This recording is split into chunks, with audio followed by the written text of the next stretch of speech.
атындағы номер 53 мектеп гимназиясының 9-е сынып оқушылары Соколова Алина мен менің құрбым Амантай Нұрайым. Біз бүгінгі тәжірибеде жарақат алғандарға зардап шеккен алғашқы медициналық көмектерді көрсететін боламыз. Яғни бірінші жарақаттану. Жарақаттану деген жалпы дегеніміз бұл адамның негізгі беткі қабаттағы қан кетуінен немесе терісінің ашылып кетуінен айтады.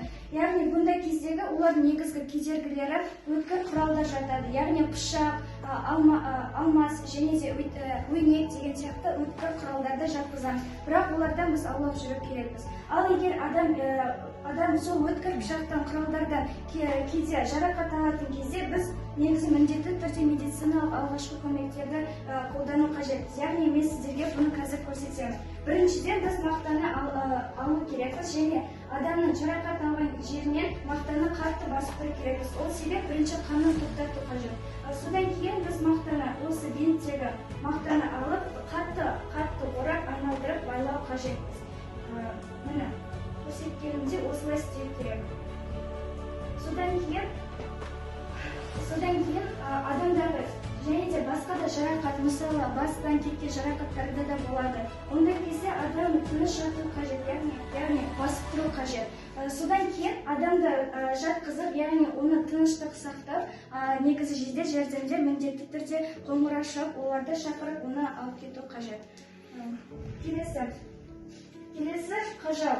Қажау деп отырғанымыз бұл адамның терісіндегі ашылып кетуі.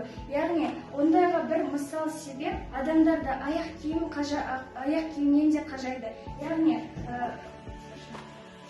аяқ киім қажаған кезде оны қолындағы мақтаны алып, оны аяғын, яғни,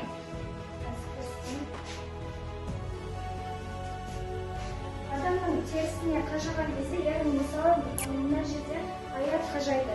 Оған біз мақтаның спиртімен оны жағып, яғни бинтпен де байлау қажет. Ондай кезде адамның қажағаны міндетті түрде қойылып кетеді. Келесі, үсіп қалу. Үсіп қалу деп отырғанымыз бұл адамның негізгі суық жерлерде адамның организмдегі температурасы төменде бастайды. Бұндай кезде адамдарды жылы жерде ұстау қажет. Және де олардың аяқ киімін барлығын шешіп, ваннаның 36 градус температурасында 40 минуттай жату керек. Және де бұндай кезде де 40 градусқа дейін кішкене көтеруге де болады. Содан кейін барып адамның үсіп қалған жағдайда денесіне массаж жасау керек. Яғни, көріп отырғаныңыздар аяқтан бас жағына дейін оған массаж жасау кезінде адамның денесі қызарғанда және де ауырлық қасиеті сезген кезде онда қанның қысымы жүріп келеді деген сөз. Ол негізінен бір себеп дұрыс қанның қысымы жүріп қажет. Одан кейін адамға дене үсіп қалған жағдайда да ыстық шай немесе сүтті беру қажет. Ол кезде ыстық шай мен сүт беру себеп, яғни адамның температурасына кішкене көтеріп те береді. Бұл аяқ-қолдың сүйегінің сынуы. Егер адамның қолы сынған жағдайда біз оны денені бір қалыпты ұстау қажет, және де арнайы қатты таяқшамен немесе тақтамен бинтпен орауымыз қажет. Және де жедел жәрдем келгенше осылай денені бір қалыпты қозғалтпай ұстап тұру қажет. Келесі, бұл адамды улы жылан немесе жәндік шаққан барысында оны біз көлденең жатқызып, тыныштықта жатқызуымыз қажет. Және де егер аяқты шаққан барысында оны біткен күйінде ұстауымыз қажет.